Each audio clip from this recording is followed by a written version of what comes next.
Hi, everyone. I'm super excited to be here today with Nadia Jimenez. She's a licensed clinical social worker as well as a Ph.D. So we're going to call her Dr. Nadia.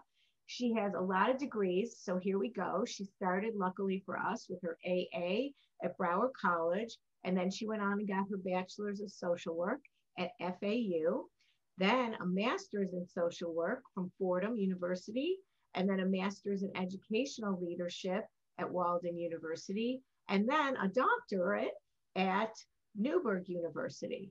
Now, she's also really widely known in our community for her renowned work with all those that were involved with the Marjorie Stoneman Douglas tragedy, which she continues to work with today. So at the end, we're going to hear more about how she's been so successful in treating her patients. But without further ado, why don't you tell us a little about your practice, and then we're going to find out how you came to Broward College. Wow. Well, thank you so much for the opportunity, Jill, and thank you for that introduction. So currently today, what I'm doing is working in private practice. I work with trauma patients, and I also work with couples and older adolescents. Along with private practice, psychotherapy, I also do Supreme Court mediations in the family sector. So those are divorces and parenting plans. Wow, that's a lot. That's a big plate. So why don't you tell us how we got so lucky? How did you land and start at Broward College? Where did you go to high school, and how did you get your start?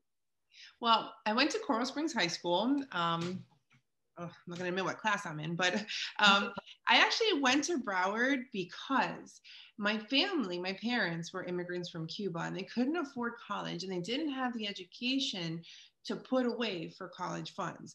They kind of just didn't know to do that. So Broward College was kind of like I know I want to get educated, so this is where I have to go. And so many foundational lessons I got at Broward County. But you know, if you asked me today, I would probably recommend it to my own kids. And Dave Ramsey, who does Financial Peace University, says community college is the way to go. That's what it was when I was there, and it's just been it was a great experience. I'm sure you got great grades because of all the further education you had from there. Yes. You must have been in the honors program.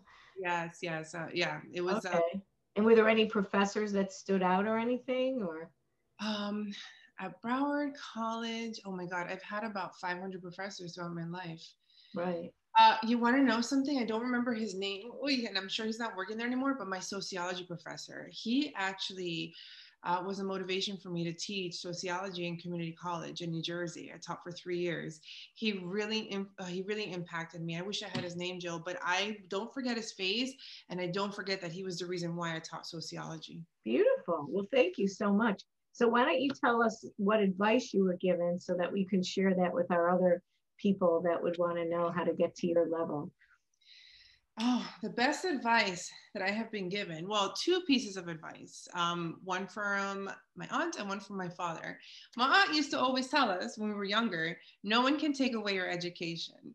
And, you know, she was a little brash, but she said, they can take away your kids, they can take away your house, but they can't take away your education. So that is something that is very important to acquire. And then to piggyback off of that, my dad used to always say, get as many certifications as you possibly can so you have options in life, so that you can, you know, build and create and make your own business. And he's actually a business owner and runs his own company as well, and has a million degrees, a million certifications. He must be so proud of you. I can imagine with all the, he must have been to a lot of your graduations, right? Yeah. Okay, well, good for you. That's really great. So what is your favorite quote? Do you have a favorite quote? Actually, my favorite quote has been my favorite quote since I was 18 years old. It's by John Lennon. It says, everything will be okay in the end. And if it's not okay, it's not the end.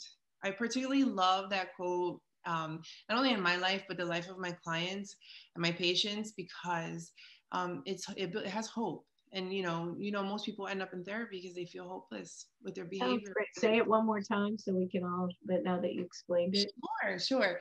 Everything will be okay in the end. If it's not okay, it's not the end. I love it. That's great. Well, thank you so much for that. So name something that you're super excited about. You're very energetic. What are you excited about?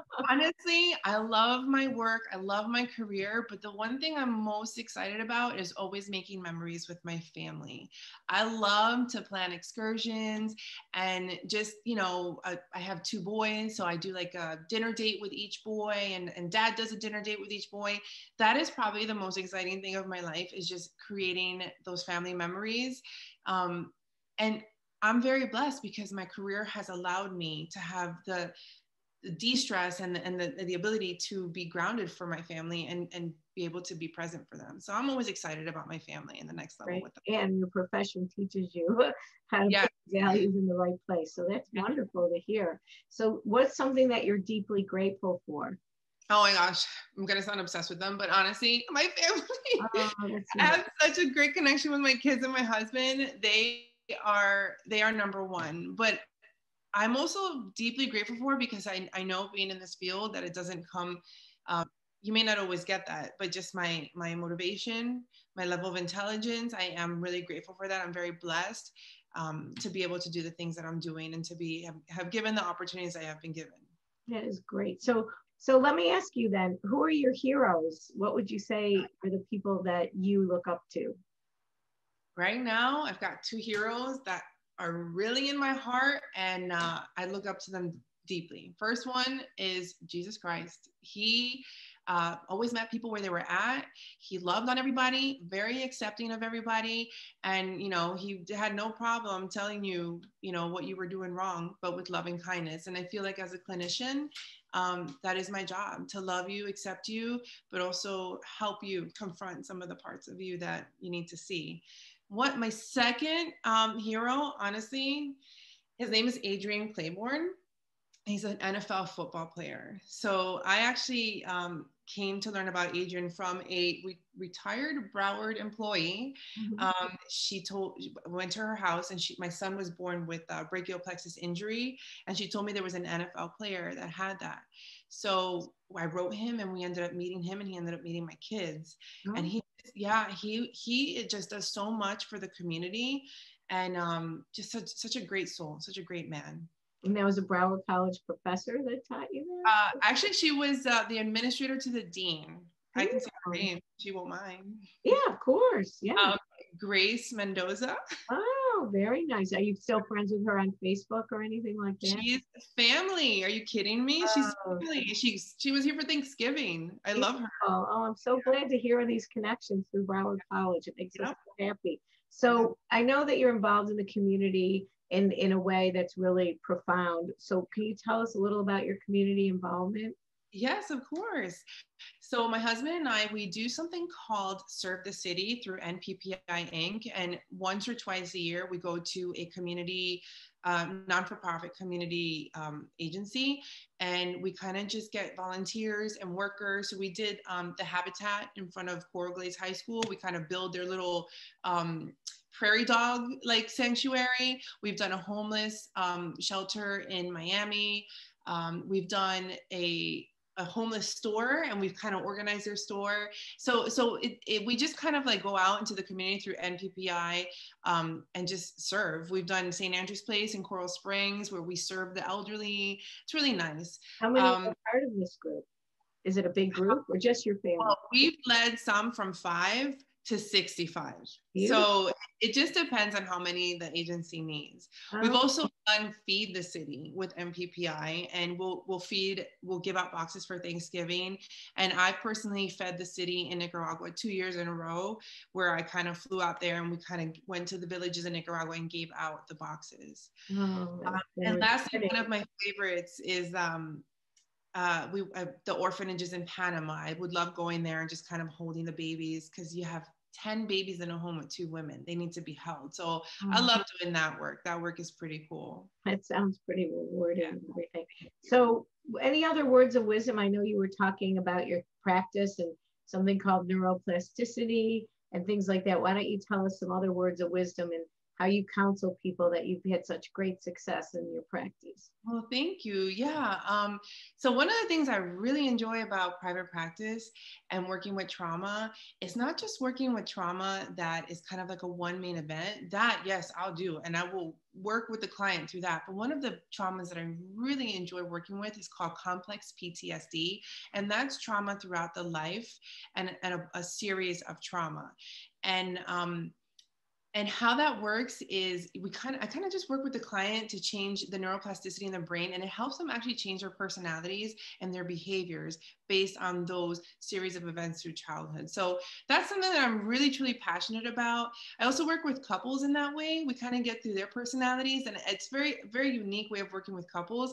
I work with them individually and then kind of once in a while get them together, and you can see through their individual work how the couple grows so well. If I had any words of advice, any last minute words of advice, I would probably say to everyone what Adrian Claiborne told my children: never give up. There are going to be people out there that tell you you can't do something. And then I remember him telling my kids, just keep pushing forward. So that's my word of advice. That's beautiful. That is great. Wow. Well, you were a superstar today. I can't thank you enough for all the great advice and words of wisdom. For those that do want to know, would you define neuroplasticity? I do have to know. Oh, yeah, sure. Okay. So when you're born, your brain is like a blank canvas, and your experience creates these little grooves in the brain. So your brain is like a machine. When you're tired, lonely, and hungry, you're going to function from those little grooves. That's like your automatic like programming, should I say. So what we do is if your little grooves are I'm not good enough, or I don't matter, or I'm not important, or I'm rejected, is we do the trauma work to get those grooves to kind of like shift and say, I do matter. I am important enough. I am good enough. You know, I'm loved and accepted. And when you do that to the brain, your personality changes because you function from a place of love where you are loved and accepted. So it's pretty cool work. Oh, wow. That is great. That sounds like I need to read more about that. Well, Yeah. Thank you so much. I know you're going to go big, far places, and we're proud that you started at Broward College. And thank you so much for your time. We'll let you get back to your practice. Thank you. Thank you so much, Jill. Take care. You got it.